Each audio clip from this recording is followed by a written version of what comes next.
Well, good afternoon, everyone.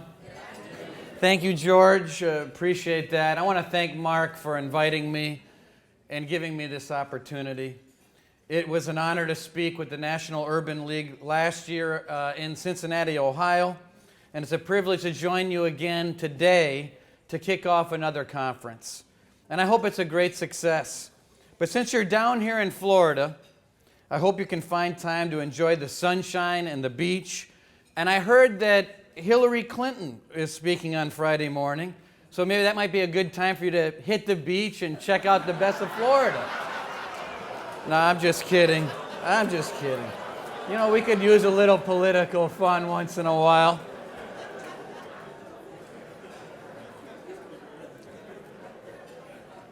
Nothing could be more funny than when a guy named Reince Priebus became the chairman of the Republican National Committee. I tell you, with a name like that, you know, people ask me, well, how do you pronounce that name? My name's what happens when a Greek and a German get married. So it's a little bit of a cultural disaster. If you've ever seen the movie My Big Fat Greek Wedding, that's my life. So the arguing starts at about 7 in the morning. But my kids are named Jack and Grace, so I just want you to know there's some things worth killing off, and my name's one of them. So I really do appreciate you having me here today. I'll talk about the election a little bit later, but first I want to talk to you about the issues at hand, the issues that are the focus of the State of the Black America report. The report is crystal clear on jobs, education, and justice. We need change, and change is urgent. And the problems we face demands everyone's immediate attention. Our economy demands attention. Black unemployment is about twice as high as white unemployment. Too many moms and dads can't wait any longer to get a job to support their kids. Our schools demand attention. We're falling behind other countries, but black children are even more likely to be left behind. If you're a parent, you can't wait years and years hoping for schools to turn around. You need an option right now. And the third area, justice. Jobs and education are issues of justice themselves because that's what creates upward mobility. But we know that there's more to the story. In the last year, the country has been shaken by the inadequacies of the system. More Americans are waking up to the fact that things need to change. There's work to be done. Now, I know that we can find common ground. I know we can come together and do the right thing. For example, we saw that this month in South Carolina, when the Confederate flag finally came down, I was proud to stand there with Governor Nikki Haley, and I shared in that call with Governor Haley. But I also want you to know that it shouldn't take a tragedy. It shouldn't take a tragedy for us to recognize pain and injustice among our own neighbors. We can't be satisfied with just getting rid of the symbols of discrimination and inequality. We can't be satisfied until we have ended injustice in our schools, in our job market, in our legal system, because Black lives matter. Not just when a tragedy makes the news, but all the time. From the innocent unborn child to the school child who deserves the best education. From the teenager whose ambitions should be encouraged to the HBCU student whose dreams should be in reach. From the working mom and dad who should have good job opportunities to the entrepreneur who should have access to capital. And to the parent and grandparent who just wants to know that in this country, their children matter as much as anyone else's children. That liberty and justice for all means liberty and justice for all. Jobs, education, and justice are more than the theme of this conference. They should be the priorities of every elected official in this country. And I can tell you this, they are the priorities of my Republican Party. I'm talking about the things like Republican Senator Rob Portman's Second Chance Act or Republican Senator Tim Scott's Skills Act. I'm talking about Republican Governor Nathan Deal's reforms for rehabilitation for nonviolent criminals in Georgia. And I'm talking about Republican Rick Scott's investment in K-12 education here in Florida. I'm talking about Republican-led hearings in the Senate on police body cameras and Republican-led efforts in the House to reauthorize the Voting Rights Act and to pass criminal justice reform. I'm talking about former Republican Governor Tommy Thompson's successful school choice program in Milwaukee years ago, to Republican Governor Rick Snyder's successful turnaround of Detroit in the last few years. You know, I know we're not going to agree on everything, but we can agree on some big things. Do we believe that parents should be able to choose a good school for their kids, public or private, no matter where they live? I do. Do we believe that more SBA loans should be going to minority-owned businesses, as promised by a lot of people that we know about? I do. Do we believe that we need to address criminal justice reform? I do. The problems we face can't be left for the next generation to solve. They are for this generation to solve, and we can come together and do that. Ultimately, as RNC chairman, I don't do the policy making. That's the job for our governors and our senators and our representatives. I'm focused on the political side.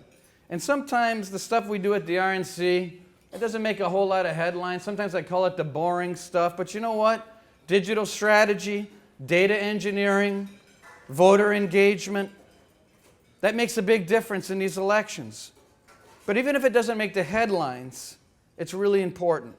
Following the 2012 election, we fundamentally changed how we do business at the RNC. Instead of dropping in and asking for people's votes a few weeks or a few months ahead of time, we're in communities across the country all the time, for years, getting to know people on a year-round basis. To give you an example, in 2013, we hired staff and opened up offices in Detroit, a Republican field office in Detroit, Michigan. So you can imagine that some people came to me and said, why are you doing this? Why bother? They're all Democrats. What's the point? My answer is, well, if we don't show up and no one has a reason to vote Republican in the first place, we can't be part of the solution if we don't come and listen and get to know people and hear folks' concerns.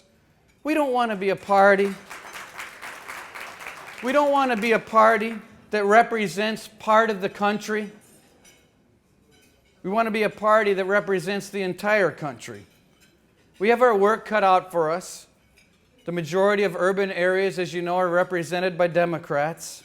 And I'll take some of the responsibility as well. For too long, we have been absent in those cities. But things are different now, and our message to anyone who will listen is this: if things haven't been working out, consider a vote for this party, the Republican Party. In America, no voter should be overlooked, and no voter should ever be taken for granted by either party. Leading up to the 2014 midterm election cycle, our minority volunteers and staff made more than 1.6 million contacts to ethnically diverse voters. Our RNC minority engagement teams reached over 1.3 million people in their own communities, over 2,500 events in the last 18 months. And now I want you to know we're doubling down on that effort. For example, in June, we announced the Republican Leadership Initiative, a program to enhance the capabilities of our staffs and volunteers to build the earliest, largest, and most diverse staff in our party's history. This month, we announced a voter mobilization campaign in Ohio, home of our convention next year in Cleveland. Engage, empower, and uplift. We call it Committed to Community. It's the first of its kind media venture between the RNC and a black media outlet, in this case, Radio 1.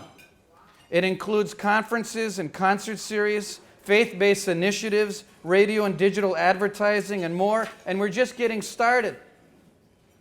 Our focus is to engage people who would otherwise be on the sidelines, to bring more people into the discussion.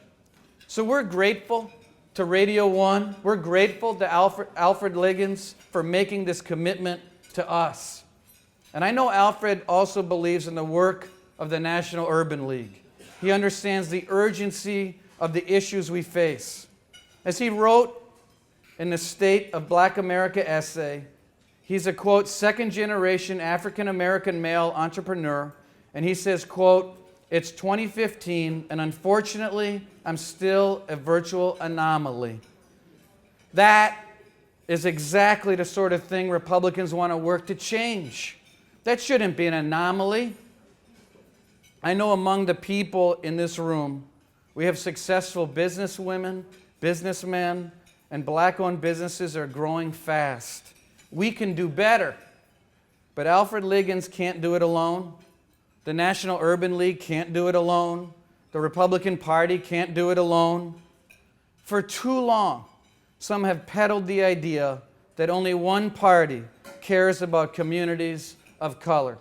And for too long, we've let that go unchallenged. I had my own little eye-opener. We had an event a couple years ago on the 50th anniversary of the March on Washington. The Republican National Committee had an event in the Capitol. We filled up 2 rooms. And after the event, a really nice, kind black woman came up to me and she said, "You know what? I appreciate what you're doing here. I'm a Democrat. I'm never going to be a Republican. But I want you to know that I came to this event today to support what you're doing at the Republican National Committee, because if you don't fight for the black vote, the other side's just going to take us for granted. I'm here to tell you today that we're doing our part. We're working, we're mobilizing people, engaging with voters, and answering the call. You have a friend and a partner at the Republican National Committee. So what I ask of you is this: find ways to connect with Republicans in your local communities through your local urban league for the sake of jobs, education, and justice. Let's do the right thing. Let's save our cities to strengthen our entire country together. Thank you again for having me, and thank you to Mark for the invitation. Thank you, and God bless you.